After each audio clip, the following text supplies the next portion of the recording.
están envejeciendo.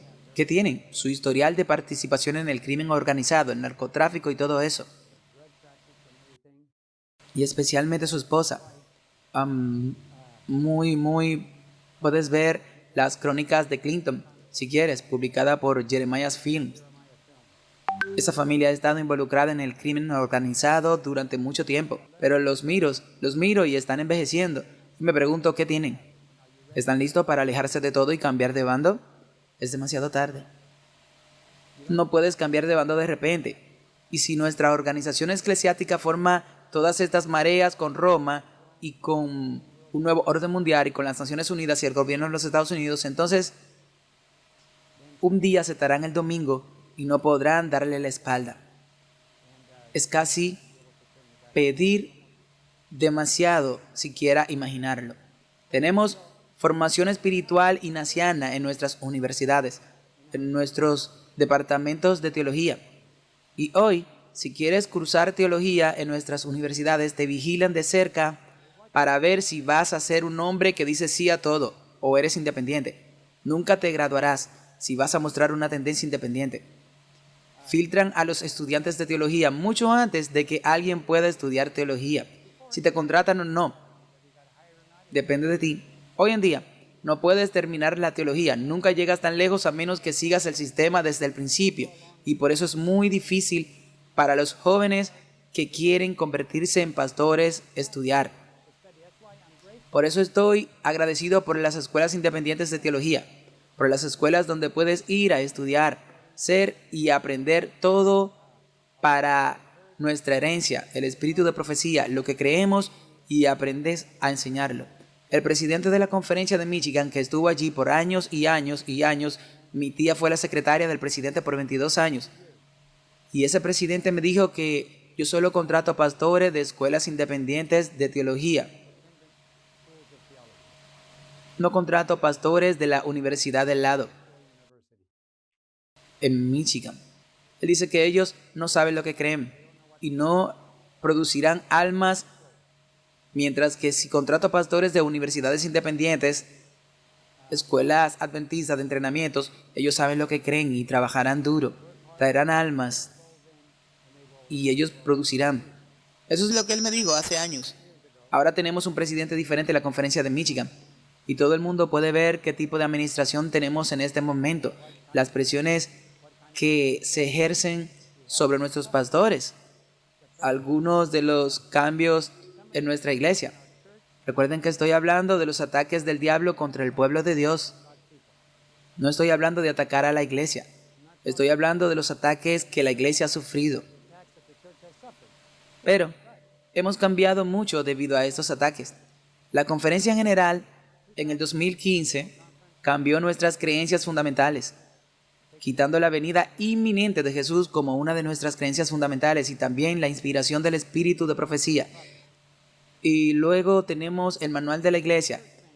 Recuerdo que en la conferencia general en Toronto, 3 días hubo una discusión para cambiar el manual de la iglesia que define la disciplina y el adulterio y la inmoralidad en la iglesia. Y fueron 3 días que fueron y vinieron y se hizo muy claro que los adventistas conservadores de África, Sudamérica, de Estados Unidos, la división interamericana central, esas áreas más conservadoras del mundo, son muy numerosos los delegados. No vamos a tolerar un cambio en la definición. En otras palabras, el adulterio es un revés en la iglesia. Pero el adulterio es un problema muy serio.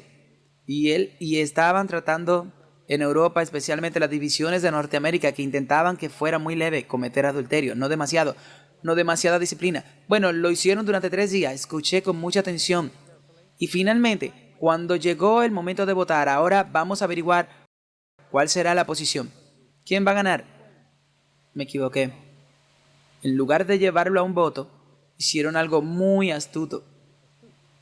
El presidente, que era el presidente que presidía esa reunión, dijo, vamos a posponerlo por hora. y lo trataremos mañana. Bueno, normalmente eso no es un problema, pero la forma en que lo trataron mañana fue la siguiente. A las 8 en punto, cuando comenzó la reunión, todos los estudiantes y todos los europeos, por favor, lleguen a tiempo.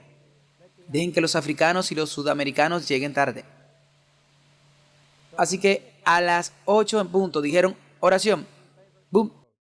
Y todos los que estaban a favor votaron. Pero cuando llegaron los africanos, los sudamericanos y los latinoamericanos, la votación ya estaba hecha. El manual ya estaba cambiado. Porque como sabemos, los que crecimos en países del tercer mundo, el reloj no importa tanto. Entonces votaron mucho antes de que la oposición pudiera aparecer. Mi pregunta es, ¿el manual de la iglesia refleja la mayoría de la iglesia sobre este tema en particular? No. Fue hecho y manipulado para que la minoría pudiera ganar.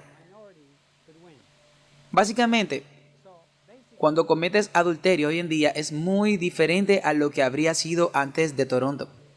Era un pecado grave con el que había que lidiar. Ahora es un pecado pequeño. Puedes divorciarte, puedes volver a casarte, divorciarte, volver a casarte, adulterio, boom, y seguir con mucha normalidad en la iglesia. Ese fue uno de los cambios que se hicieron al manual de la iglesia. Hay otros cambios. También la independencia de las juntas de la iglesia. Una junta de la iglesia podía reunirse y hacer decisiones para la iglesia. Pero ahora la junta de la iglesia no puede reunirse sin la presencia del pastor. Si el pastor no está presente, no hay junta de la iglesia. Y al pastor se le da demasiada autoridad. De modo que básicamente la junta de la iglesia no decide. El pastor decide lo que sucede en la iglesia, en esa denominación. Lo siento, no en esa denominación, en esa iglesia, en esa congregación. Entonces, tenemos a los brillantes teólogos y profesores de teología desacreditando el santuario. Recuerden que la hermana White dijo que se introducirían doctrinas extrañas, como que no hay santuario en el cielo. Eso ya se enseña en muchos de nuestros seminarios. No hay santuario en el cielo. Jesús no está en el lugar santísimo. No pasó nada en el 1848. Esto es algo que enseñan comúnmente algunos de nuestros teólogos más brillantes hoy en día. Ataques a la teología de la última generación. ¿Habrá una generación que realmente vence el pecado y finalmente obtenga el sello de Dios y pueda permanecer sin intercesor? Creo eso. Pero encontrarán que esa no es la posición de la denominación ahora. La posición estándar de la denominación en Estados Unidos, en la mayoría de nuestras universidades, no diré todas porque no la conozco todas, he hablado en la mayoría de las universidades, pero no he hablado en todas, así que no puedo decirlo. Pero en la mayoría encontrarán la posición de nuestros teólogos y departamentos de teología. Vamos a seguir pecando hasta que Jesús venga. Ese es uno de los cambios que es fatal. Resultará fatal para muchos de nuestros miembros. La relación con el gobierno. Si quieren ver la entrevista que la doctora Joyce hizo sobre la unidad de la conexión con la ONU, puede buscar en YouTube la GC y la conexión con la ONU. Podrás ver la entrevista y ver por qué nos estamos vinculando tan estrechamente con las Naciones Unidas para que la Iglesia Adventista pueda operar libremente en todas partes y ser considerada una iglesia estándar. La filosofía de lidiar con la disidencia actual. Si hablas de Alexander Saniton o un disidente ruso, es un nombre honorífico. Si eres disidente con el comunismo, eres honrado por el mundo. Pero la palabra disidente se usa muchas veces en las iglesias para deshonrar a alguien. Si no estás de acuerdo con lo que hace la administración, te llaman disidente.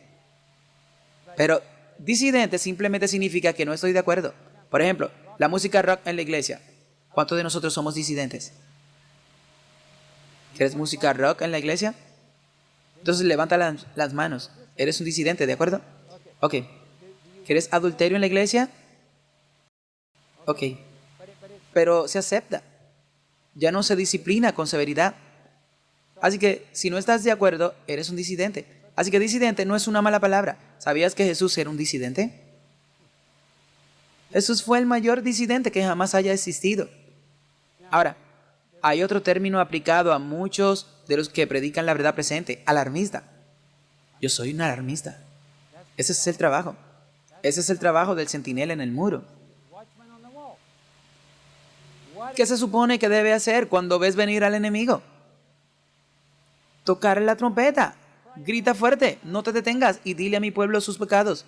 Eso es una alarma. Suena la alarma. ¿Vivimos en tiempos peligrosos? Tiempos muy peligrosos. Espiritualmente, vivimos en tiempos peligrosos, también físicamente. El crimen está aumentando. La guerra, la violencia, el crimen violento está aumentando a nuestro alrededor. Y por lo tanto, vivimos en un estado muy peligroso espiritualmente. El peligro espiritual es el peor, pero la prohibición al Dr. Conrad Bain y Barbara O'Neill refleja la actitud de cómo tratas a las personas que no están de acuerdo contigo. Disidentes. Los etiquetas. Intenta desacreditarlo, intenta destituirlo, intenta evitar que alguien los invite. Por supuesto, los invitan más que nunca. Ahora, todo lo que hizo fue darle más visibilidad. Ahora todo el mundo habla de ello. Así que en realidad es contraproducente, pero esa es una actitud.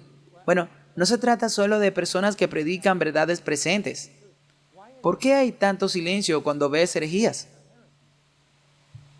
Todos leemos artículos sobre cómo algunas de nuestras universidades y algunos de nuestros pastores son homosexuales. Bueno, Dios ama a todos. Dios quiere que todos seamos aceptados. Dios tiene que cambiar su actitud. He escuchado a algunos pastores decir: sí, vivimos en tiempos diferentes a los del Antiguo Testamento. Ahora vivimos en tiempos modernos. Dios tiene que cambiar su posición. Eso es herejía. Dios no cambia su posición.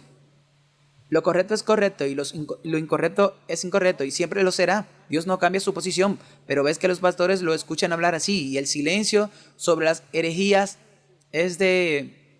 No digo que algunos administradores sean malos, pero guardan silencio sobre las cosas malas. Y luego se oponen a las cosas buenas. Yo diría que eso es similar a lo que hizo Elí. ¿Hay algo en la Biblia que diga Elí que era un hombre malo? No, Elí era un hombre bueno, pero no hizo nada contra el mal. Su problema era que cuando sus hijos hacían el mal, él se quedaba callado y no hacía nada. Ese es el problema que tenemos hoy en nuestras iglesias. El síndrome de Elí. Posiblemente tenemos buenos hombres que no hacen nada contra el mal que los rodea. Cuando tienen el micrófono, pueden ponerse de pie, pueden decir algo, silencio. Pero cuando alguien viene y levanta las manos en señal de advertencia, como el Dr. Bain o Barbara O'Neill y otros, ¿por qué los atacan? Déjenlos en paz. Si van a dejar en paz a las personas malas, dejen también en paz a las personas buenas. No se limiten a criticar a las personas buenas porque están tratando de hacer todo lo posible por alzar la trompeta y hacer sonar la alarma. Elena White dijo que tenemos más que temer de los de adentro que los de afuera. La observancia del domingo, dijo, será alentada por algunos de nuestros líderes en reuniones advierta. No solo pisotearán el sábado, sino que animarán a los miembros a guardar el domingo. De hecho, eso ya ha sucedido, pero no de manera abierta. En New Orleans, después de la pandemia, una iglesia en Nueva Orleans decía: cerremos las iglesias en sábados, hagamos evangelismo el domingo y nos reuniremos y hablaremos de lo que Dios ha hecho por nosotros el sábado. Pero eso, por supuesto, cede ante la idea de guardar el domingo. La persecución de los ex-adventistas. Se nos dice que los ex-adventistas serán los peores enemigos en contra del pueblo de Dios en los últimos días. Pero yo diría que es adventista no significa necesariamente aquellos que han sido expulsados. Significa aquellos que solían guardar el sábado,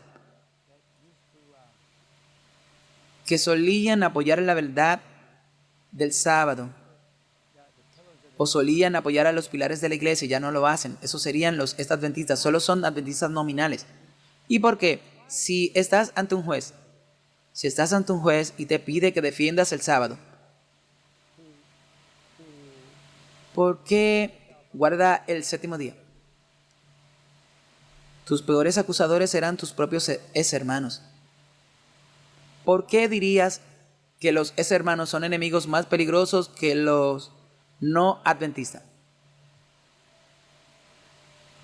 Quiero sugerirte que cuando la puerta se cierre, hablamos de ello esta mañana, cuando la gracia se cierre para las vírgenes insensatas y las que están afuera,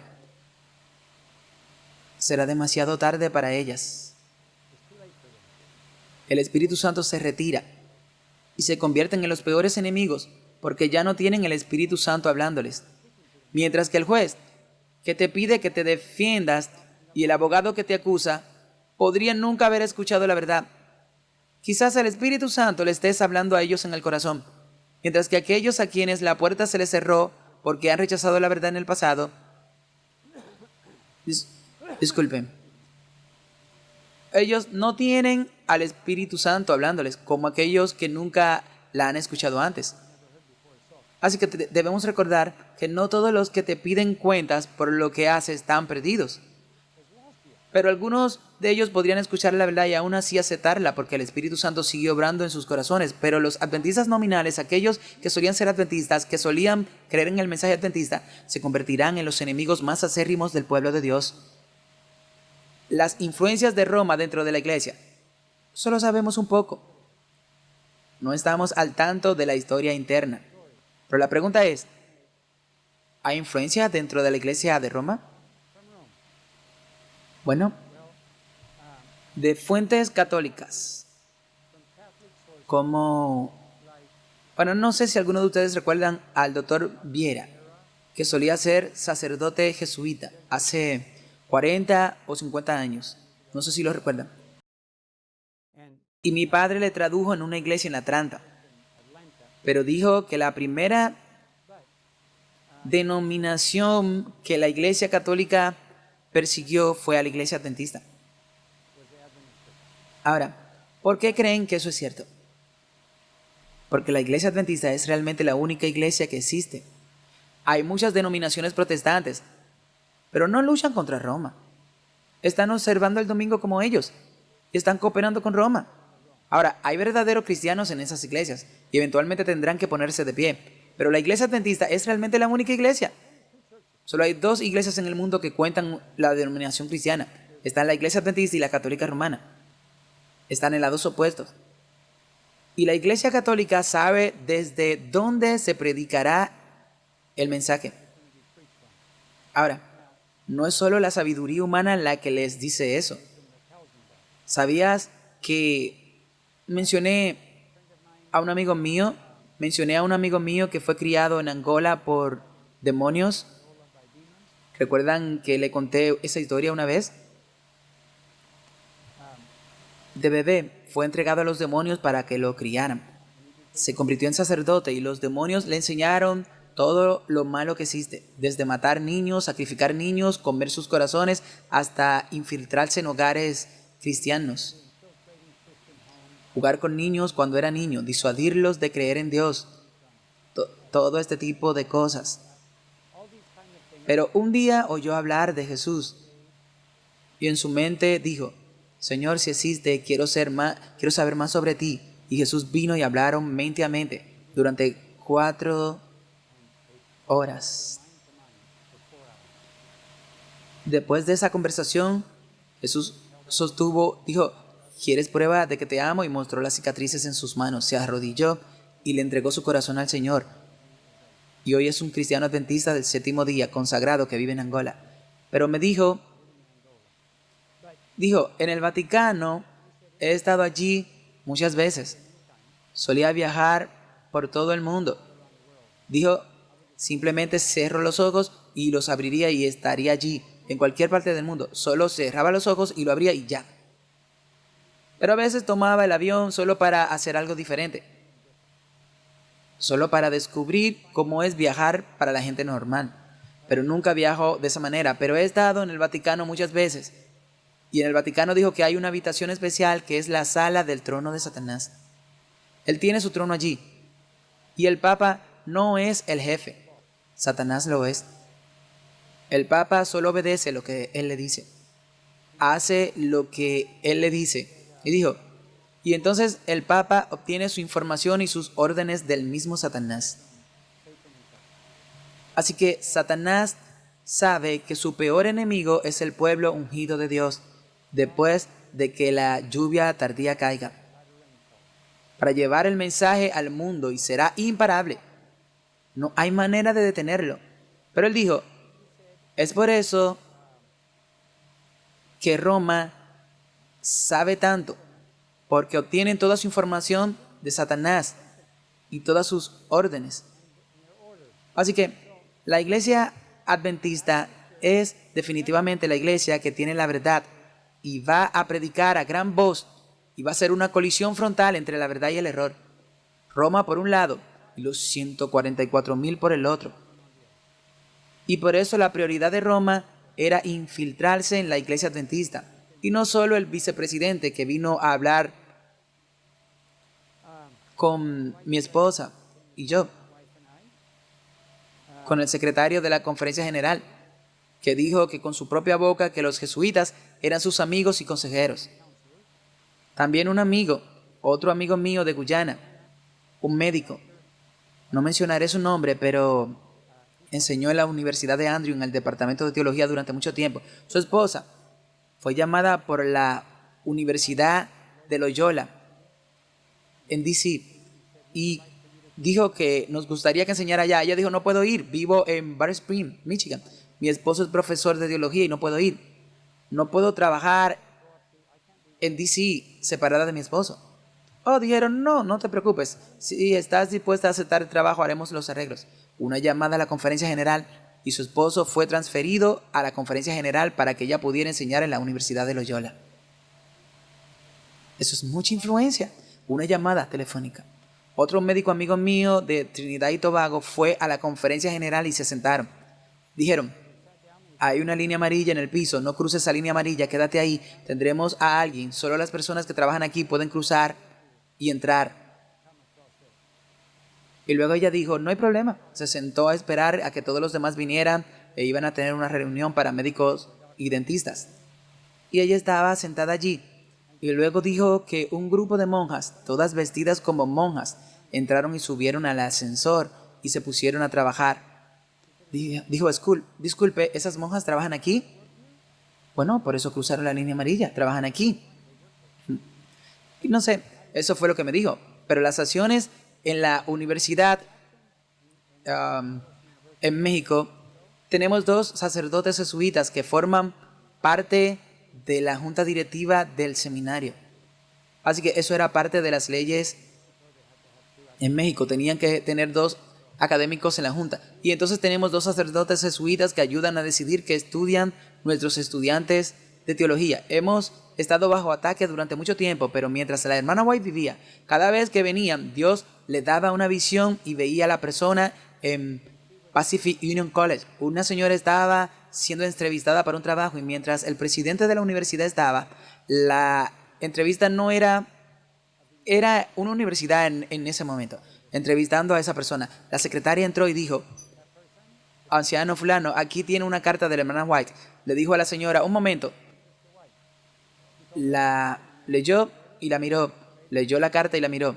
Recuerdan que en aquellos días tardaban hasta 3 meses en llegar una carta por barco, escritas hace 3 meses. Él la miró y luego le preguntó, ¿le importaría leer esto? La señora dijo, bueno, lo leyó. Habrá una señora vestida de este color, cualificada y con estas cualificaciones, buscando trabajo con usted. No la contrate. Viene de la oposición. La señora tiró la carta y salió por la puerta. Mientras la anciana estuviera viva, como dice el enemigo, no podíamos hacer nada porque Dios siempre se lo mostraba. Pero cuando Ellen White murió, inmediatamente hubo una infiltración agresiva en la iglesia. Y eso es lo que estábamos sufriendo hoy. Sufrimos esa influencia porque naturalmente el enemigo atacaba intentando penetrar para afectar la dirección de nuestra iglesia. Hemos hablado de los cambios que hemos ido avanzando lentamente hacia el adulterio espiritual, mundial con Roma. Ahora es el momento de hablar de los cambios que debemos hacer para acercarnos a Dios. No hay duda de que hemos estado bajo ataque, no hay ninguna duda. Recuerde el hecho de que admitamos que estamos bajo ataque. No es una crítica, es un hecho. Hemos sido atacados por el enemigo. Y el problema es que nos hemos rendido. Hemos permitido que eso suceda porque hay beneficios adjuntos. ¿Está de acuerdo con Roma? Hay beneficios financieros. Hay subsidios gubernamentales. Hay beneficios personales. El presidente de Bolivia, el anterior de Bolivia, cuando era presidente era comunista, anticatólico, anticristiano. Era un adorador del sol. Cada vez que iba a algún lugar sacrificaba un animal al dios sol.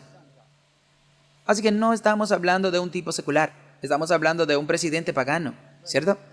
Y el presidente que tenemos hoy en Bolivia hace lo mismo. Vino del mismo partido, pero el anterior fue el peor. Pero adivinen qué. Después que dejó la presidencia, un sacerdote católico de Argentina publicó en una entrevista una copia de su estado de cuenta, su estado financiero, que el expresidente tenía en el Vaticano 15 millones. ¿Cómo es que un presidente comunista que odia el cristianismo tenía 15 millones de dólares en el Banco del Vaticano? Él está tras bambalinas. Siguen trabajando juntos. ¿Ves? Y hay beneficios personales, hay beneficios financieros, personales al trabajar junto con Roma. Si te pueden comprar, te comprarán. ¿Tienes un precio? ¿Cuál es tu precio? ¿Qué es lo que te tienen que ofrecer para que cedas? Piénsalo. Algunas personas no tienen un precio, la mayoría sí. ¿Qué es lo que has soñado? ¿Qué es lo que realmente quiere en la vida? Realmente me gustaría tener eso. Si alguien te lo ofreciera, dirías, está bien. Recuerda que la mayoría de la gente tiene un precio. Tú dices, no, yo no tengo un precio. Bueno, espero que no lo tengas. Espero que no te puedan comprar a ningún precio. Pero la verdad es que mucha gente lo tiene. ¿Ok? ¿Estás de acuerdo conmigo? Tenemos gente que solicita trabajo misionero. Y justo antes de venir, oh tío David, ¿sabes qué? Acabo de conseguir un nuevo trabajo. Tengo una oportunidad, me van a pagar más dinero del que jamás pensé que podría ganar. Déjame hacer esto por un tiempo y luego seré misionero. No funciona así. Mi yerno Richard, allá atrás, tiene una historia interesante. Le pedí que viniera a trabajar conmigo a Bolivia y decidió venir primero.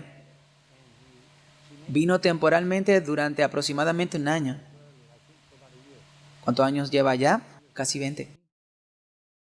Sí, pero cuando tomó la decisión con mi hija de venir a trabajar con nosotros, trabajaba en la Southern Beer Telephone Company. Su jefe lo llamó y le dijo, no tengo hijos, quiero entregarte toda mi empresa si te quedas, te daré toda mi empresa. Eso suena como una oferta bastante atractiva, ¿verdad? No tienes que trabajar para ella, solo hazte cargo de la empresa, eres el dueño y te conviertes el dueño, tienes tus ingresos asegurados. Dijo, lo siento, ya tomé mi decisión y luego se fue. Más tarde descubrió que la empresa estaba al borde de la quiebra y poco después de irse se declararon en quiebra y que estaban profundamente endeudados. Él habría adquirido todas las deudas y no habría tenido una empresa, pero habría estado allí trabajando como loco tratando de pagar su deuda. Y luego era residente de los Estados Unidos y decidió ir y ser misionero. Y lo primero que sucedió es que cuando regresó a los Estados Unidos, ¡bam!, lo agarraron y le dijeron, te estamos deportando, te vamos a deportar porque has estado fuera del país demasiado tiempo. Llena este formulario y te vas a casa. Y mientras lo llenaba, descubrió que los misioneros tienen un plan diferente. Entonces, si pudiera probar que era misionero de una organización estadounidense, sería diferente. Entonces me pidió que escribiera una carta declarando que era misionero, y cuando recibieron esa carta, todo cambió. Y luego, en una ocasión, decidieron llamarlo y le dijeron, necesitamos verte. Pero fue a verlos y le dijeron, ¿sabes por qué te llamamos? Te vamos a deportar. Te vas al país permanentemente. Estaba en shock. Pensó que le iban a dar la ciudadanía estadounidense. Y puede que no esté entendiendo bien todos los detalles, pero esa es la idea general. Entonces él le preguntó por su esposa y le dijo, pero ¿qué pasa con mi esposa? ¿Qué hago con ella? Bueno, ella es Miriam. Bueno, lo sé, pero fue adoptada. ¿Es estadounidense? Sí. ¿Tu esposa es ciudadana estadounidense? ¿Por qué no lo dijiste antes? Bueno, yo no sabía. Ya mi papá solicitó mi ciudadanía antes de casarme. Y así, no sabía. Y ellos dijeron, eres tan inocente. Y porque eres tan inocente y no sabes nada, te vamos a ayudar. Vuelve en unos días y te daremos tu ciudadanía. Regresa con tu esposa. Queremos ver si ella realmente es tu esposa. Sabe que son bastante buenos haciendo preguntas. Y solo hablaron con ella y charlaron un poco y solo preguntaron de mujer a mujer. Y finalmente dijeron, bien, puedes irte a casa, ella es tu esposa.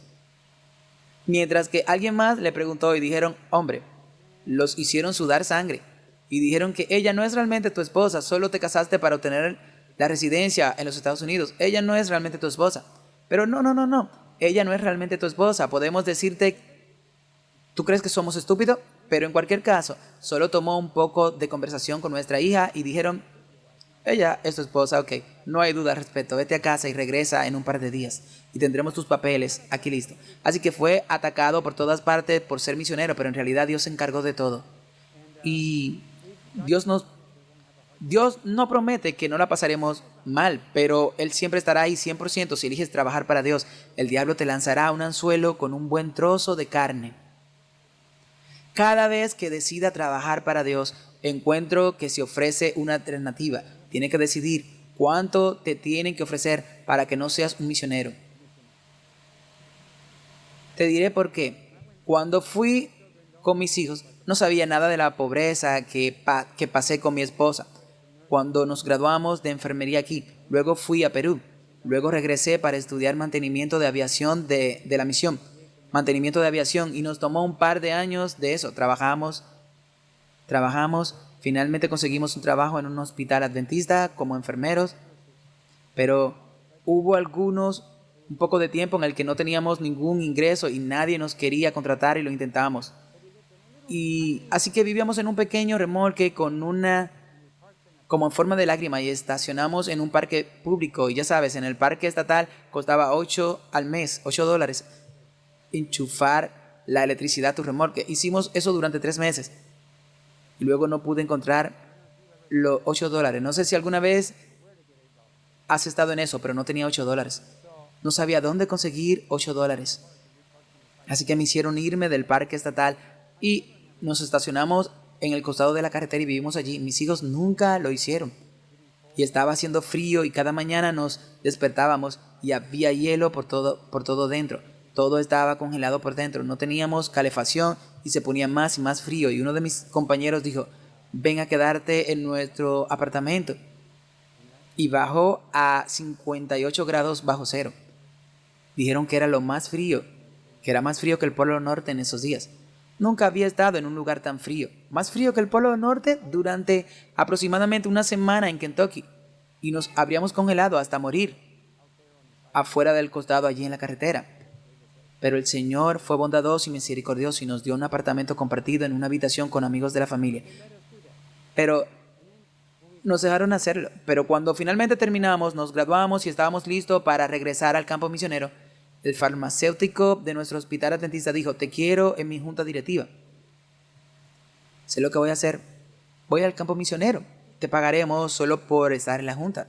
Te pagaremos $50,000 al año. Ay, ni siquiera sabía cuántos eran 50,000. Y luego fui a trabajar. Era instructor de vuelo, así que enseñaba a volar. Y el hombre más rico de la ciudad tenía un avión y volaba. Y el piloto vino y me dijo, estamos buscando un piloto suplente. Solo necesitamos a alguien de reserva cuando no pueda volar. para que tú puedas volar por él. ¿Estás dispuesto? Te pagaremos 50,000 al año. Esos son 100,000. Podría estar en una junta directiva por 50,000 y podría volar por 50,000. Serían 100 al año. Ni siquiera podía juntar $5 al mes. No sabía cómo $8. No sabía cómo conseguir. ¿Cómo hago eso? Dije, ¿sabes?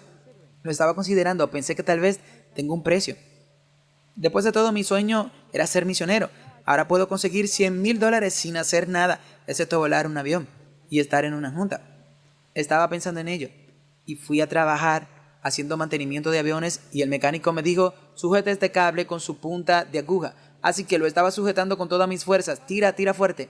Y de repente ese cable se rompió y clavé esa punta de aguja con todas mis fuerzas en mi ojo izquierdo. ¡Bam! Una explosión. Entró hasta ahí. Supe que había perdido el ojo.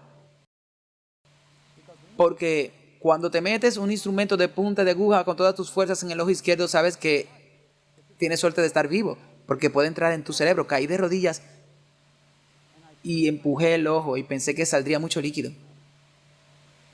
Todo mi humor vitrio de en medio de mi ojo seguía ahí. No podía ver nada, pero seguía ahí. Entré al baño e intenté mirar y había un gran agujero en el costado de mi párpado. Los alicates habían ido al lado de mi ojo, habían dado la vuelta y habían ido desde el interior de mi párpado hacia afuera. Y habían desgarrado mi párpado, un gran agujero aquí. Dije, Señor, salvaste mi ojo. ¿Sabes por qué? Si no hubiera salvado mi ojo, nunca volvería a volar, ¿cierto? Entonces quiero cuidar de mis necesidades por 50,000 aquí, 50,000 allá. ¡Wow! Podía ganar mucho dinero y luego sería misionero algún día. No. Dije, sin costo alguno, no hay nada que me puedas ofrecer. No voy a aceptar el trabajo. Voy al campo misionero y voy a ganar $300 al mes. Eso es lo que fui. Fui al campo misionero. Y nunca he vuelto atrás y puedo decir que lo haría todo de la misma manera otra vez, porque el diablo simplemente te lanza un buen trozo de carne si tienes un precio. Pero dentro de esa carne hay un anzuelo. El diablo no intenta bendecirte, intenta comprarte. Y una vez que te haya destruido tu oportunidad de trabajar para Dios, Él te atrapará. Te agarrarás. Así que nunca te dejes comprar. Si tienes un precio, el diablo lo encontrará. Debemos aprender a vivir sin precio. Debemos aprender a trabajar para Dios sin importar el precio que nos ofrezcan. La hermana White dice que a algunos del pueblo de Dios se les ofrecerán puestos, dinero y honor si tan solo se comprometen. Tenemos que vivir sin precio. Pase lo que pase, haga lo que Dios quiere que haga. Y ese es el tipo de persona que Dios puede honrar con su presencia y poder del Espíritu Santo. Debemos alejarnos del mundo y de cualquier relación con la bestia. Debemos permitir que Dios saque el amor del mundo de nuestros corazones. Tenemos que admitir que todos amamos al mundo de alguna manera. Piensa un poco, ¿qué es lo que amas aquí en este mundo? Dices, no amo nada en este mundo, busco el cielo. Vamos. Debe haber algo que amas en este mundo. Y todos estamos demasiado apegados a este mundo. ¿Es tu auto? ¿Es tu casa? ¿Tu trabajo? ¿Tu cuenta bancaria? Como sea. Todos tenemos pequeñas cosas, hilos que nos atan al mundo. Dios va a empezar a cortar todos esos hilos. Y finalmente seremos muy felices cuando Jesús venga, porque no nos atrae lo que dejamos atrás. ¿Es eso fácil? Es difícil, porque requiere cirugía. Jesús está en el lugar santísimo hoy, limpiando el santuario de nuestros corazones de todo pecado. Necesitamos cooperar con Él. Necesitamos entender lo que está sucediendo. Si no creemos que Jesús está en el lugar santísimo, ¿cómo vamos a cooperar con Él? No puedes. Primero que nada, tenemos que creer que Él está haciendo un trabajo especial en el lugar santísimo para prepararnos, porque necesita un pueblo y debemos cooperar y pedirle que lo haga. Señor, saca el amor del mundo, saca el pecado de mi corazón, saca estos pecados heredados y cultivados de mi vida. Hazme más paciente, dame tu amor. Y cuanto más avanzamos, menos creemos que estamos llegando. Una señora en Holanda me dijo, tengo 75 años, toda mi vida la he dedicado al Señor. He llegado a la conclusión de que nunca he hecho mucho. Y la felicité. ¿Por qué? Porque cuanto más te acercas al Señor, más lejos te sientes. Porque al compararte con la perfección de Dios, parece que estamos muy lejos. Así que acerquémonos a Él con confianza. Confiemos en lo que Él dice. Él está esperando que venga y Él les pida que se los pida. Si vamos y le pedimos, Él hará lo que prometió. Cuando llega el clamor de medianoche, es a la medianoche. Es como la hora menos esperada. ¿Dónde estabas anoche a la medianoche? ¿Dormías o estaba en el baño? Uno o lo otro, ¿verdad? No sé, acabo de volar a Virginia y de regreso no bebí mucho líquido durante ese tiempo. Pero anoche me levanté 7 veces y dije, oh, afortunadamente volví a la cama inmediatamente. Es de noche, pero dije, quizás a medida que envejeces tu vejiga se hace más pequeña, ya sabes, tienes que levantarte más a menudo, pero 7 veces en una noche, eso es un poco excesivo. Era cada hora, pero anoche a la medianoche estaba durmiendo y me levanté para ir al baño, pero a medianoche es cuando no se espera, cuando tú no esperas nada. Y es a medianoche cuando todas las vírgenes están durmiendo, que de repente ocurre un evento que despierta a todos. Dice que se escuchó un grito, el novio viene, salgamos a recibirlo. Las 10 vírgenes se despertaron, las 10. Eso significa que todos en la iglesia adventista despertarán. Algunos están listos, otros no. Pero el evento que va a suceder va a despertarlo a todos. El problema es que cuando descubren que algunos se han preparado y otros no, y los que no se han preparado irán con los que sí lo han hecho y les dirán, ¿qué tienes que hacer para prepararte? Dame algo de tu preparación. No podemos, no tenemos suficiente. Ve y prepárate a ti mismo. Encuentra aceite. Así que fueron a buscar aceite. Y dijeron, ¿cuándo es la próxima reunión en Pioneer Memorial? Dijeron, ¿cuándo es el próximo campamento en Maine? ¿Cuándo vendrá Walter Bay a hablar? O Barbara O'Neill, o Conrad Vine, o Ron Kelly. ¿Cuándo vendrán a hablar? No, ya no hablarán más. Los campamentos terminaron. No hay más. No, pero ¿cómo consigo aceite? Eso debería haberlo hecho antes. ¿Entiendes? El momento de conseguir aceite es cuando el aceite está disponible, no después de que se cierre la gracia. Así que ahora mismo todos estamos en el lugar correcto tratando de prepararnos para la segunda venida. No para el juicio, cuando nuestros nombres vengan ante el Señor, porque no sabremos cuándo sucederá eso.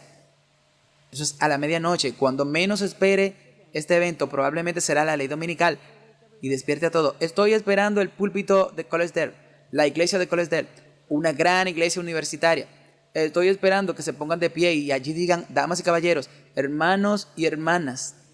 Lamentamos decirle que pensamos que era un largo camino, pero la ley dominical ya ha llegado.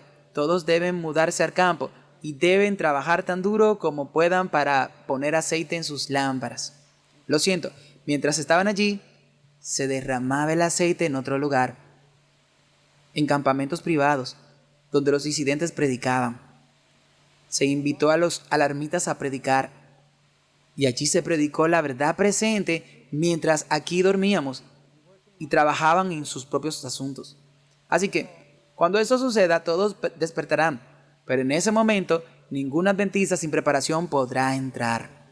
Probablemente la escena más triste de la Biblia o de la gran controversia es ser miembro de la iglesia, conocer la verdad y no tener aceite en tu lámpara. Ni siquiera puedo imaginarlo. Lo que probablemente sucederá es que oirán que estas personas que predican en el fuerte pregón son todos fanáticos. Es un movimiento de fanáticos, no te preocupes. Por eso tiene que tener dos alternativas. O está afuera y no quiere escuchar, o eso es demasiado tarde. O no te preocupes por eso. Esa gente está loca. Son gente fanática. Solo sigan viviendo una vida normal.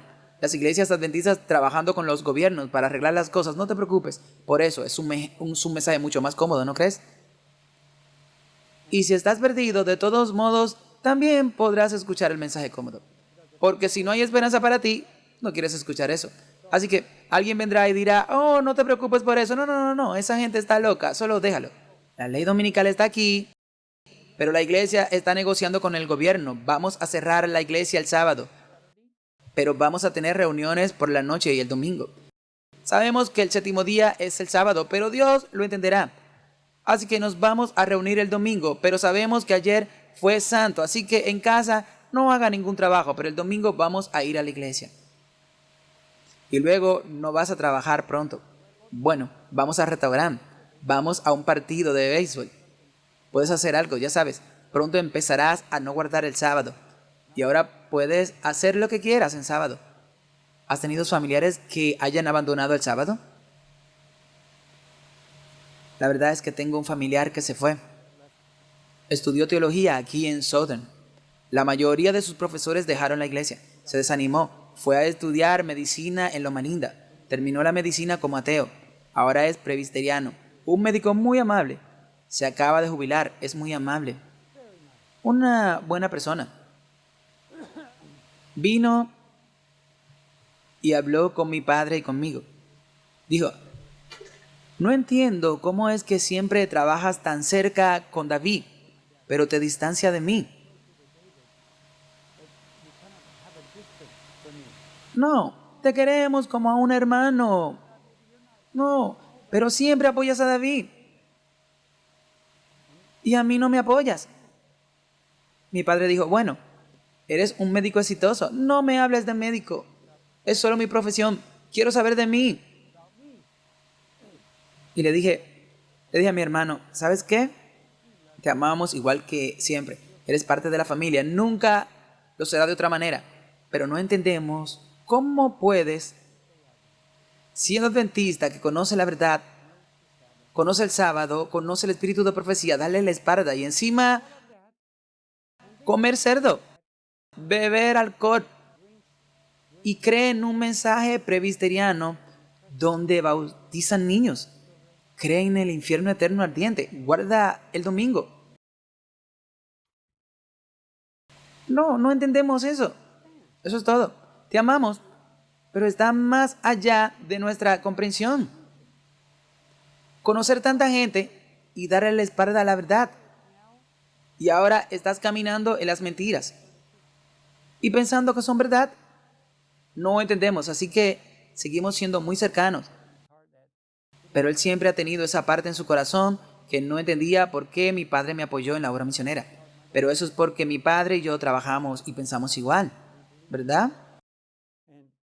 Creímos igual y aunque nos amamos simplemente, no entendemos cómo pudiste darle la espalda a la verdad. Pero muchos adventistas le darán la espalda a la verdad. Evento de los últimos días, página 156. Tenemos más que temer de los de adentro que los que están afuera. ¿Qué debo decir para despertar al pueblo remanente de Dios? Se me mostró que nos esperan escenas terribles. Satanás y sus ángeles están trayendo todos sus poderes sobre el pueblo de Dios. Él sabe que si duermen un poco más, está seguro de ello porque su destrucción es segura. ¿Qué está por suceder en un momento que hará que su destrucción sea segura? Verás, la puerta se cerrará. Él dice que si pueden dormir un poco más, su destrucción es segura. Satanás sabe que algo está por suceder. Y una vez que crucen esa línea, no importa si te despierta. Ya no hay manera de prepararte porque es muy tarde. Por eso, su destrucción es segura. En estas horas finales de prueba para los hijos de los hombres, cuando el destino de cada alma pronto decidirá para siempre el Señor del cielo, y la tierra espera que su iglesia se despierten a la acción como nunca antes. Este proceso se llama el tiempo de sacudida. ¿En qué grupo estás? Sacudir no solo significa que estás fuera o adentro. No, todos están adentro. Pero el zarandeo ocurre y la hierba, la paja van arriba y el grano abajo. Así que cuando el viento sopla la paja, ¿cuántos de ustedes han tratado alguna vez el grano a mano o desgranando o ha desgranado arroz o algo por el estilo? ¿Algunos de ustedes en el tercer mundo? Tienes que golpearlo así y sostenerlo, y el viento sopla y la paja muy pronto se va y tienes solo el arroz. Pero toda la paja es arrastrada al suelo. Tienes que golpearla y tienes que golpearla y tienes que golpearla, y muy pronto la paja se separa del grano y el viento se la lleva. Ahora mismo nos están golpeando de todas las direcciones. No es algo cómodo. ¿Cómo te gustaría ser un grano de arroz cuando un palo grande, bam, bam? Pero eso es lo que se requiere para que la paja se separe del grano. Y eso es lo que hemos estado pensando durante algunos años. Y eso se llama el tiempo del zarandeo. Y al mencionar todas estas cosas también me estoy hablando a mí mismo. No solo estoy hablando de ti, debemos agonizar con Dios, debemos darle parte de todas nuestras vidas que sea entregada. ¿Qué cosas necesitan cambiar? Ora para que el Espíritu Santo haga su obra en mi corazón, ablande mi corazón, para que podamos hacer estos cambios. El capítulo 30 de la experiencia y enseñanza cristiana dice, charlas titulada El sacudimiento, vi algunos fuertes con una fe fuerte agonizante suplicando a Dios. Sus semblantes estaban pálidos y marcados con una profunda ansiedad y expresiva de su lucha interna. Firmeza y gran seriedad se expresaban en su semblante. Ángeles malvados se agolparon presionando la oscuridad sobre ellos para excluir a Jesús de su vista, para que sus ojos pudieran ser atraídos a la oscuridad que los rodeaba, para que pudieran ser llevados a desconfiar de Dios y murmurar contra Él. Su única seguridad estaba en mantener la mirada hacia arriba. Así que hay un proceso en el que debemos acudir a Dios y luchar. No dices estoy bien. Todos los demás me dicen estoy bien. No, no estamos bien. Vamos a hablar un poco sobre el mensaje de la Odisea. No estamos bien. Yo no estoy bien. Todavía hay cosas que hacer y tengo que luchar con Dios. Dice, algunos que vi no participaron en la obra de agonía y súplica. Parecían indiferentes y descuidados. No resistían la oscuridad y ésta los encerró como en una nube oscura.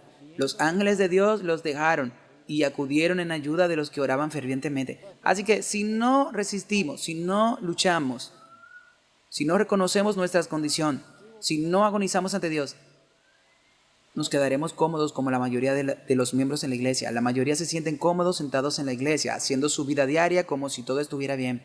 Dios me ama, Él me salvará.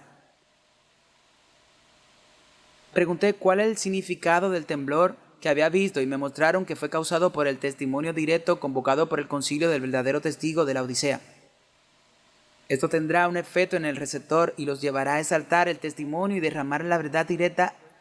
Algunos no darán el testimonio, se levantarán en contra de él y esto causará un zarandeo en el pueblo de Dios. Entonces, ¿en qué consiste el mensaje de la Odisea? Es muy simple, no es complejo. No es un mensaje fácil, pero es fácil rechazar cuando te gusta. ¿Alguien, sabes? ¿Has oído hablar de la adulación? Oh, Rey vive para siempre. Sí. Solo dinos el sueño y te diremos la interpretación del sueño. No conozco el sueño. No, pero Rey, solo dinos el sueño y te diremos una interpretación. Despertaremos una interpretación y el Rey pasa eso muy rápido. Pero el diablo le gusta aplanarnos, adularnos, diciendo, está bien, mira a tu alrededor, eres una buena gente. Tú da tu diezmo y ofrenda. Eres un anciano en la iglesia, eres una diaconisa, haces lo que está bien. Está bien, eres una buena persona. Y no tiene ningún problema, todo está bien. Está bien, así que estoy bien, ok, entonces continúa como está. Eso es adulación. Eso no es lo que Dios dice. Dios dice que no eres ni caliente ni frío, sino tibio. Así que te voy a vomitar de mi boca. Caliente y frío mezclado hacen tibio, ¿verdad? Estamos hablando de colores, como el verde, azul. ¿Con qué si lo mezcla? ¿Qué hacen? Amarillo. ¿Cómo sabes eso? Todo lo que tiene que hacer es orinar en el agua azul del inodoro y sabes qué color se vuelve. Se vuelve verde, ¿cierto?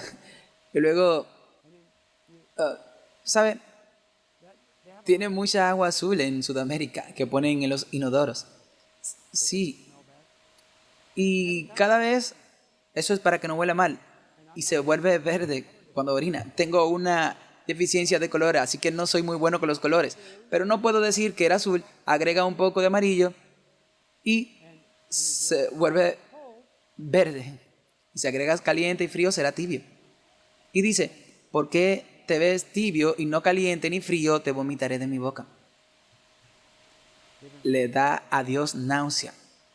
¿Y así qué es frío? Frío es ser del mundo. ¿Y qué es ser caliente? En llamas para el Señor, consagrado, dedicado al Señor. Todo lo que tienes le pertenece a Él. Tu tiempo, tu esfuerzo, tu dinero, tu influencia. Pero mezcla los dos y no tienes ni lo uno ni lo otro. Dice, porque no eres frío ni caliente, te vomitaré de mi boca. Ojalá fuera caliente o frío. Dios preferiría que fueras completamente mundano, que ser mitad cristiano y mitad mundano, porque le das mala fama a Dios. Dice que eres rico, que te enriqueces con bienes y no tienes necesidad de nada, pero no lo sabes, quiero decir, tienes casas, universidades, hospitales, pero no sabes que eres un miserable, pobre, ciego y desnudo. Imagina a un miserable, pobre, ciego y desnudo. ¿Qué son? Sabes, a lo largo de las calles en Sudamérica debes estar en algún lugar por aquí también, pero es un poco más frío. Así que no hay mucha gente desnuda caminando por aquí, es un poco frío, pero en Sudamérica hay. Acabo de ver a una señora caminando en ropa interior por el medio de la calle del pueblo el otro día. Su cabello estaba todo enmarañado. Su piel estaba toda sucia, como si estuviera durmiendo en el suelo. Oh, ¿sabes que quieres tomar un baño, verdad? Incluso piensas así y ella está caminando por la calle y está delgada. Sabes que es una drogadita. Una cosita delgada, cabello enmarañado, en ropa interior caminando por la calle. Y dice, eso es miserable, pobre, ciega y desnuda. No estaba ciega, pero se agrega cegueras a todo eso. Y luego Dios dice, tengo una solución ahora. Compra de mí oro refinado por fuego. Buenas obras. Dice, compra de mí vestiduras blancas, la justicia de Cristo. Y colirio para que pueda ver. Así que los números en la compañía habían disminuido. Ella vio que este grupo de personas que estaban luchando con Dios, algunos habían sido sacudidos y dejado en el camino por indiferentes. Los descuidados e indiferentes que no apreciaron la victoria y la salvación lo suficiente como para suplicar perseverantemente y agonizar, no lo tuvieron y fueron dejados atrás en la oscuridad. Los honestos, a quienes se les había impedido escuchar la verdad, ahora se unieron con entusiasmo. Escucharon la verdad. Hay muchas personas honestas que realmente no han escuchado la verdad y tan pronto como las escuchen, eso es lo que estamos queriendo saber. Ese es el estado, eso es lo que quiero.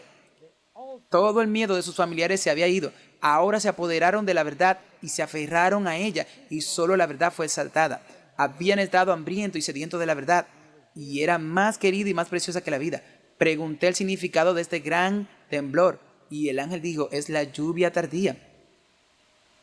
El refrigerio del Señor, el fuerte clamor del tercer ángel. Mira, eso está a punto de suceder, pero no queremos quedarnos entre los tibios. Hay mucho trabajo que hacer. Dios tiene que hacer en nuestros corazones muchas cosas todavía. Me estoy haciendo un poquito mayor. Cuando era joven trabajaba a tiempo completo. Volaba por la mañana desde las 6 de la mañana hasta las 6 de la tarde. Recogía pacientes, los llevaba aquí y allá, los llevaba al hospital y los traía de vuelta. Conseguía dinero para la gasolina, volaba de un lado a otro, trabajaba muy duro y sabía que estaba haciendo la obra de Dios. Estaba plantando iglesias, estaba abriendo nuevas aldeas. Era todo lo que el Señor realmente bendecía. Pero realmente estaba tan ocupado haciendo todo eso, Sabía que estaba haciendo la voluntad de Dios y era feliz. Nunca dudé ni una vez de que era la voluntad de lo que Dios quería. Así que lo hice durante años y años. Mi tiempo promedio de vuelo durante esos años fue de 1000 horas al año. Eso es como un trabajo de tiempo completo en una aerolínea donde vuela todos los días. Todos los días. Es un promedio de 3 horas diarias, pero a veces hacía 17 vuelos al día. Un vuelo de 15 minutos, un vuelo de 10 minutos, un vuelo de 20 minutos, un vuelo de 45 minutos, un vuelo de 15 minutos, un vuelo de 15 minutos. Una vez hice 17 vuelos en un día. Apenas podía seguir el ritmo de todo eso. Y sabes, ahora miro hacia atrás y digo que casi me siento culpable, pero no estoy tan ocupado como antes. Pero no puedo, ya no tengo la energía para seguir así. Ya no puedo volar todo el día sentado haciendo todo ese trabajo. Tengo que levantarme y hacer trabajo físico, si voy a mantener mi salud. Si voy a dormir por la noche, tengo que hacer algo pesado, tengo que caminar arriba y abajo de las montañas, tengo que transportar una manguera, tengo que estar en lo alto del techo, instalando un sistema solar, tengo que estar conectando cables, tengo que estar soldando, tengo que estar reparando un vehículo tan pronto regrese a Bolivia, tengo que arrastrarme bajo el vehículo y reparar la suspensión de mi esposa en esa pequeña camioneta que conduce, y luego tengo que poner una rueda de motocicleta, luego tengo que arreglar el problema del panel solar, luego tengo que poner otro sistema, pero eso es lo que me mantiene en marcha. Pero no estoy salvando la vida de nadie. Tal vez estoy perdiendo mi tiempo, incluso trabajando en un jardín. Me encanta trabajar en un jardín, pero siento que digo, estoy trabajando en un jardín, pero no estoy salvando a nadie. ¿Es esto lo que Dios quiere que haga? Solo trabajar en un jardín. Pero luego recuerdo a Adán y Eva, ellos lo hicieron. Dios nos creó para disfrutar trabajando en un jardín en la naturaleza. Pero si el barco se hunde, trabajar en un jardín no parece muy importante. Tal vez poner chalecos salvavidas a las personas sea más importante, ¿verdad? Tal vez moverlos a la balsa salvavidas, no sé. Yo también estoy luchando con eso porque mi trabajo está cambiando. Administración al teléfono, solucionando problemas, esto y lo otro, arreglando la financiación, pagar el satélite. Eso no está salvando vidas. Bueno, sí, lo estoy tratando de llevar la verdad presente a las personas que no la tienen. Lo sé, Señor, pero he estado tan ocupado durante tanto tiempo que ahora estoy disminuyendo un poco el ritmo. ¿Realmente estoy haciendo tu trabajo? Pero sabes, todos nosotros a medida que envejecemos, a veces cuando los niños son pequeños, la madre pasa mucho tiempo cambiando pañales y dándoles de comer, luego llevándolos a la escuela y de repente se van. Los niños se van y la madre dice, ¿y ahora qué hago? Puedo cuidar bien de mi marido, pero ¿y ahora qué hago cuando él se vaya a trabajar?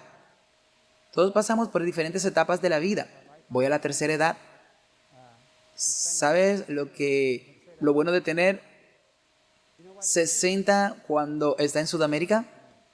Con más de 60 no haces cola. Vas al banco, tercera edad, una fila especial aquí, solo son 5 o 3 personas en esa fila de aquí, en la otra hay 50. Fui a Perú la semana pasada. Fui a la frontera entre Bolivia y Perú. Está en las tierras altas, a 4200 metros, justo en el lago Titicaca. Soplaba el viento, llevaba una chaqueta gruesa y grande, vaya, hacía un frío que me calaba los huesos. Apenas podía respirar con solo caminar, apenas 4200 metros. Quiero decir, en un avión se requiere que tomes oxígeno después de un tiempo. Y así voy para allá y cuando llegué a migración había una fila de 3 cuadras de largo. Normalmente hay unas 20 personas en la fila, pero esta vez había 300 personas en la fila. Y tenía que ir a Perú y fui y era una larga fila de 300 personas en ese lado. Dije que tengo que esperar en la fila 3 horas aquí y volver a Bolivia y esperar otras 3 horas allí. ¿Qué voy a hacer? Voy a perder mi vuelo de regreso. ¿Qué voy a hacer? Bueno, fui a Perú y cuando estuve allí, Pastor David, ¿cómo estás? Oh, hola. Dijeron, por favor, tome nuestro lugar en la fila. Dije, pero has estado esperando aquí durante horas. Oh, no, pero podemos ir atrás, tenemos mucho tiempo. ¿En serio? Eso es muy dulce de su parte. Casi lloré. Porque solo tengo un tiempo limitado. ¿Estás dispuesto a hacer eso? Bueno, somos 4, le daremos uno de nuestros lugares y usted puede tomar uno de nuestros lugares y yo iré atrás y vendré a hacerlo más tarde. Pero eso es muy amable de tu parte, así que mientras tomaba mi lugar en la fila pensé, es tan dulce de su parte, no puedo creerlo. Alguien que ni siquiera conocía. Y luego, mientras estaba allí, de pie, el tipo detrás de mí dijo, ¿no tienes más de 60? Sí, oh, entra directamente, te atenderán ahora. ¿En serio? Así que entré. Tan pronto como entré, oh, fila especial para mayores de 60, justo aquí. Salí en 10 minutos. Así que fui al lado de Bolivia y fui al oficial de inmigración y le dije, ¿tienes una fila especial para mayores de 60? Y él dijo, ¿estás solo? Sí, entra directamente. Era una fila de 3 cuadras de largo, pasé por todos y entré directamente. Me recuerda la vez que fui a la estación de autobuses en Venezuela. Tenía que ir a las reuniones de la junta sindical. Fui a la estación de autobuses y tuve que ir al baño. Acababa de llegar de Bolivia y estaba buscando una moneda para pagar el baño y mientras estaba buscando una moneda que fuera lo suficientemente grande para pagar y mientras estaba allí de pie, un hombre salió del baño y dijo, Pastor David, dijo, ¿qué necesitas? ¿Una moneda? Aquí. Sacó una bolsa que pesaba alrededor de 3 libras y dijo, esta es mi ofrenda para ti. Me dio 3,000 monedas. Era una bolsa grande llena de monedas. La señora que estaba cobrando en el baño dijo, ojalá tuviera amigos como eso. Dije, no, solo necesito una moneda. No, esta es mi ofrenda. Tuve que tomar una bolsa de 3 libras de moneda, pero saqué una y se la di a la señora. Era una ofrenda, fue muy amable. Pero la señora dijo, ni siquiera conoce a este tipo, simplemente caminas al baño y este tipo te da todo este dinero. Pero Dios está esperando hacer por su pueblo lo que difícilmente podemos imaginar. Sé que luchamos con problemas humanos, sé que luchamos con todo esto. Pero sabes, Dios entiende. Algunos de nosotros estamos luchando con enfermedades. Algunos estamos luchando con dificultades financieras. Algunos están luchando con problemas personales y familiares. Algunos están luchando con el envejecimiento. Algunos están luchando con problemas de niño, problemas de trabajo. Pero sabes, Dios ya sabe todo eso. Entonces, ¿qué vamos a hacer? Ahora, Mateo 25 dice que el novio se retrasó. No fue elección de Dios. A veces decimos, ¿quién sabe cuándo vendrá Jesús? Podría pasar mucho tiempo. Mi abuelo pensó que Jesús vendría. ¿Has oído eso? Así que déjalo venir cuando Él quiera. Como si fuera culpa de Jesús. ¿Te das cuenta de por qué? ¿Cuál es la razón? Es nuestra culpa. Él quiso venir en el tiempo de su pueblo, cuando vino a morir en la cruz. Quiso que esa fuera su única vez, pero lo rechazaron. Así que luego durante toda la Edad Media y finalmente la Reforma, y luego dijo, no, está bien. Dios mío, mi pueblo remanente, les voy a dar el mensaje de la justicia por la fe, y en el 1888 lo despertaré. Iremos al mundo y terminaremos la obra. Nunca más habrá Primera Guerra ni Segunda Guerra. 6 millones de judíos y 20 millones de rusos no tendrían que morir. Y aquí estaba John en Wagoner con la hermana White. Este es el mensaje que necesita predicar. Y los líderes dijeron, no queremos oírlo. Lo rechazaron. Y la hermana White finalmente dijo que es demasiado tarde para que Jesús venga. Vamos a tener que esperar otro largo tiempo. ¿Y por qué es demasiado tarde para que Jesús venga? Porque la fruta tiene que estar madura para la cosecha. ¿Desde cuándo puede salir? Y dice, quiero cosechar ahora mismo. Por ejemplo, si quieres cosechar cerezas, ve y encuentra alguna cereza. Ni siquiera puedes encontrarla en una tienda. ¿Por qué? Porque no es hora de cosechar todavía. Estoy seguro de que los árboles están llenos de pequeñas cerezas, pero aún no están maduras. Dios no puede venir cuando usted quiera. Jesús tiene que venir cuando el mundo esté listo y maduro. El mensaje tiene que ir como un rayo por todo el mundo. Así que en el 1888 el mundo tenía razón. Sabía que Rusia estaba abierta en 1888. Sabía que China estaba abierta en 1888. Sabía que si ese mensaje hubiera estado allí, estaba Billy Sunday, estaba Dwight Morit, estaban todos estos otros predicadores que predicaban por todas partes. Había un avivamiento sucediendo en todas partes y todos lo que necesitaban hacer era simplemente poner el mensaje de la justicia por la fe y ¡puf! Una explosión habría sucedido y Jesús habría venido.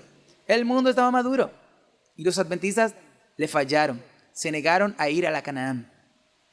Así que Dios dijo, bueno, mueran en el desierto. Y los adventistas en el desierto murieron. Tengo una carta, está en mi computadora en el auto, pero tengo una carta escrita por el anciano Prescott, que era secretario de la Conferencia General, y le escribió a Willie White, de su propia letra: Willie, ¿eres el presidente o eres el director del Centro Ellen White?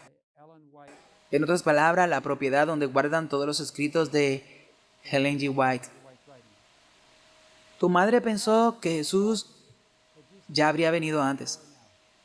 Nosotros pensamos que Jesús habría venido antes, pero uno por uno todos los pioneros están falleciendo.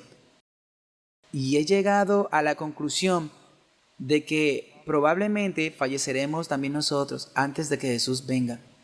Y no puedo morir sin decirte esto. Solo estoy parafraseando porque no puedo recordarlo todo. Dijo, Willie, tú y yo sabemos que hemos permitido que se impriman los libros de tu madre de una manera que no refleja lo que tu madre quiso decir. Nuestros jóvenes pastores y estudiantes de teología están aprendiendo algunas cosas que no son ciertas. Porque tú y yo hemos sido infieles y no voy a morir con esto en mi conciencia.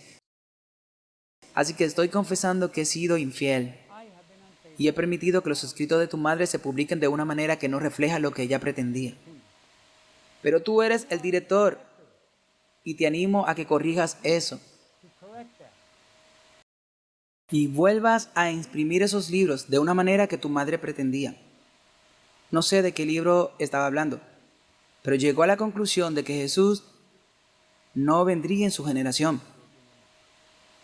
La hermana White dijo que va a pasar mucho tiempo otra vez. Qué triste. No es culpa de Jesús que no viniera, es culpa nuestra.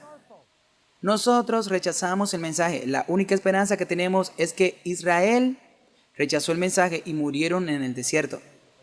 Pero la segunda generación lo pasó.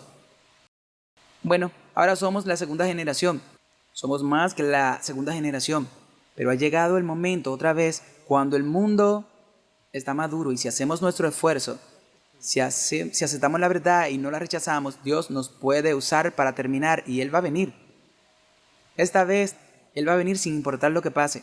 En español se dice sí o sí. Sí, yes or yes. Él viene. No importa si esta vez, si está listo o no, Él viene. Listo o no, Él vendrá. Y entonces, la pregunta es, ¿vamos a ser parte de esto o nos vamos a quedar atrás en el desierto? Así que probablemente estamos parcialmente dormidos. No todos están dormidos. Por cierto, ¿te has preguntado alguna vez quién fue el que dijo el novio viene y salgan a recibirlo? ¿Fue ese el novio diciendo aquí esto? Él dijo aquí estoy. ¿O alguien más? ¿Quién fue? ¿El novio mismo diciendo estoy aquí, despierten? ¿O fue alguien más? ¿Quién fue? ¿El novio dijo estoy aquí, salgan? No. Alguien tuvo que anunciar al novio, ¿verdad? El novio viene, despierten. Salgamos a recibirlo. Así que no todos estaban dormidos. Había algunos despiertos. Tú y yo queremos estar entre los que están despiertos y vigilando y escuchando.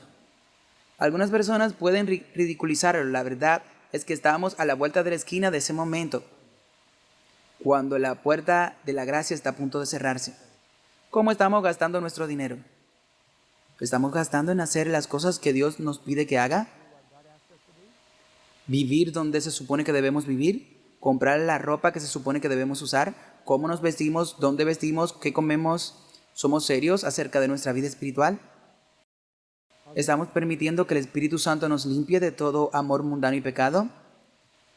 Necesitamos aceptar la oferta de Dios a la Odisea, comprar oro, vestiduras blancas. Él está de pie en la puerta y llama, pero tenemos que abrir la puerta. Tenemos que estar despiertos, vigilar, reconociendo las señales que nos rodean. Vigila, pues porque no sabéis cuándo vendrá el Señor de la casa, a la medianoche o a la mañana siguiente cuando venga. Os encontrará de repente solo durmiendo. Eso viene de repente, te encuentras durmiendo y lo que te digo, se lo digo a todos. Vigilen. Ninguno de nosotros está realmente listo. Todos necesitamos más aceites en nuestras lámparas. Todos tenemos una medida de amor por el mundo que necesitamos dejar. Necesitamos aceptar la verdad de que somos miserables, pobres, ciegos y desnudos. Y Dios nos dará un nuevo corazón. Y eso, ¿sabes que Dios tiene algo que ama? Que Él ama hacer. ¿Qué es lo que le gusta hacer? ¿Qué sueña con hacer? Como si te despertara por la mañana y de repente estuvieras soñando con hacer algo. ¿Qué harías? ¿Cuáles son algunas de las cosas que te gusta hacer? ¿Qué es lo que te gusta? ¿Te gusta volar? Vale. Ok. Como si pudieras volar, sería lo más divertido que podría ser. ¿Alguien más? ¿Qué te gusta hacer? ¿Te gusta? Ah, no sabes nadar, pero te gusta el agua. Ok. ¿Alguien más? ¿Estar en la naturaleza? Vamos. ¿Estar en casa con tus hijos? Así que te levantas por la mañana y te vas. Estoy bien para estar con mis hijos. Maravilloso. ¿Alguien más? Hermano Mari, ¿qué te gusta? ¿Te gusta escribir canciones? Amén. Sí, haces un buen trabajo con eso. Dios te ha bendecido. ¿Alguien más? Montar caballos. Algunos de ustedes, sé que hay un piloto allá atrás que le gusta volar. Volamos ayer. Richard, ¿qué te gusta hacer? Tocar música, sí, es cierto. Compró 2 guitarras esta semana. Fue a comprar una, pero terminó comprando 2. Y lo que sueña todos los días es conseguir un teclado nuevo. Venderé mi viejo y compraré uno nuevo. Este puede hacer esto y aquello. El otro no puede hacer aquello. Siempre me habla de tocar música. Sueño con estar en las montañas e instalar sistemas solares y de agua. Y bueno, llegar a nuevos países. Me encanta la idea de llegar a Brasil, un país entero de repente.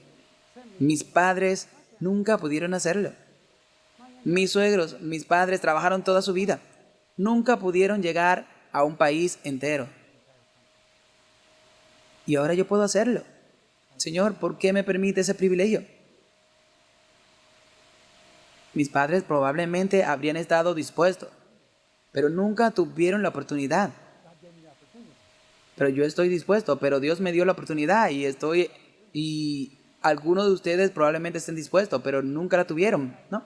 Pero yo sí, y está a mi alcance. No me importa si vendo mi camioneta y pago todo, no me importa si vendo todo lo que tengo, pero no voy a morir hasta que pueda llegar a todo un país o a todo un continente. Todavía toda Bolivia ya está en nuestro alcance y Sudamérica con satélite, pero 100 millones de personas y no solo el satélite está a mi alcance. Me están ofreciendo gratis durante un año para transmitir en todas las capitales en Brasil. ¿Se imaginan Sao Paulo, 35 millones de personas? Río de Janeiro, Manaus, justo en la desembocadura del Amazonas. ¿Sabe lo ancho que es el Amazonas en su desembocadura? Es un río de 300 millas de ancho. Esa es la cantidad de agua dulce que llega del continente hasta el océano y toma 3 horas volar en una avioneta para cruzar el río. Eso es mucha agua, ¿verdad? Sí, es mucha agua. Es mucha agua. El país es grande. Mucha gente allí vive. Voy a tener una oportunidad. No la voy a perder, aunque sea lo último que haga. Si vendo todo lo que tengo para hacerlo, lo haré. Aunque sea escrito en mi lápida, él vendió todo lo que tenía para llegar a Brasil. Pero ¿sabes qué? Señor, ahí está nuestra contadora sentada ahí mismo. Ella transfirió dinero para hacer el pago inicial el otro día. No lo teníamos el domingo, pero lo hicimos el jueves. Así que como ves, todos tenemos cosas que nos gusta hacer. ¿Sabes qué le gusta hacer a Jesús? A Jesús le gusta salvar personas. Sueña con alcanzar otra alma. Todo el cielo entona una canción cuando un pecador se arrepiente. Eso es lo que estamos llamados a hacer. Deja que Jesús consiga lo que quiere. ¿No crees que después de lo que hizo por nosotros, no cree que vale la pena que le ayudemos? Y lo que él sueña es tener una novia. ¿Cuántos de ustedes recuerdan el día de su boda? ¿Recuerdan el día de su boda? ¿Se recuerdan cuando se casaron? ¿Sí? Ah, ah, ¿usted se olvidó cuando se casó? Dice que no recuerda el día de su boda, pero ella sí. De todos modos, estoy seguro que está bromeando. ¿40 años de matrimonios? Ajá, en 2 meses va a ser 40 años. 40 años de matrimonio. El mes que viene. ¡Wow! ¿Sabes qué? Jesús sigue soltero. Sigue esperando a que su novia se prepare. El día de mi boda no pude, pensé que sería para siempre. Pensé que había esperado tanto tiempo. Le propuse matrimonio a los 8 años y esperé hasta los 20 para casarme. Era joven, pero mis padres y mis suegros me dijeron, cásate, cásate, esta es la chica perfecta, cásate con ella, ahora mismo. Así que lo hice. Seguí su consejo y no esperé a terminar la universidad, lo hice a mitad de camino, pero entonces mis padres y mis suegros me dijeron, hazlo ahora, la persona tiene razón. Y tenía razón. Pero ¿sabes qué? Jesús sigue esperando 2000 años, esperando a que su novia se prepare. Y ahora la novia está aquí, alguno de nosotros. Todos estamos invitados a ser parte. Pero alguno de nosotros aquí, tal vez todos nosotros, alabado sea el Señor, podemos ser parte de esa novia. Todo lo que tenemos que hacer es permitir que el Espíritu Santo nos prepare y purifique nuestros corazones para que Él pueda tener una novia sin mancha ni arruga. No puedo esperar. Mateo 7:7. Pida y se le dará. Eso es lo que Dios está esperando. A Él le encanta hacerlo. Pídale. ¿Crees que Él te va a rechazar? Querido Señor, por favor, prepárame. Quiero ser parte de tu novia. Quiero ser puro y quiero estar sin mancha ni arruga. Por favor, saca cada pecado de mi vida. Y por favor, Señor, ¿tú crees que Dios va a decir que no quiere? No. Eso es lo que a Él le encanta hacer. Cada mañana se despierta. Él nunca duerme. Cada mañana que despierta, eso es todo lo que sueño hacer. Preparar a su novia. Porque una vez que esté lista, el resto del mundo podrá ser alcanzado. ¿Qué crees? ¿Deberíamos hacerlo? ¿Por qué no nos arrodillamos y le pedimos a Dios que nos prepare nuestros corazones y nos haga parte de esa hermosa boda que está a punto de comenzar? Oremos.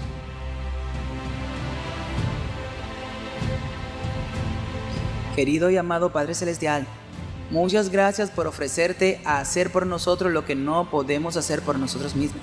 Gracias, Señor, porque está preparando a tu novia y la ungirá con tu Espíritu Santo. La enviará empoderada por el Espíritu Santo para llevar el Evangelio a todo el mundo. Será imparable. Nadie ni nada puede detenerla. Pero, Señor, aún nos estamos preparando y no podemos hacerlo por nosotros mismos. Tú tienes que hacerlo, pero te pedimos que nos perdone por la demora. Perdónanos por no haber comprendido con claridad. Perdónanos cuando permitimos que el amor del mundo reemplace el amor de nuestro Salvador.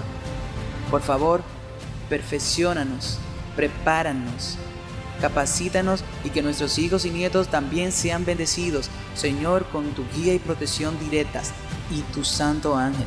Nuestros misioneros, nuestros miembros de la iglesia, tu pueblo, todos nosotros, Señor, por favor, prepáranos ahora. Oramos y protege a nuestra familia del daño y el peligro, tanto espiritual como físico.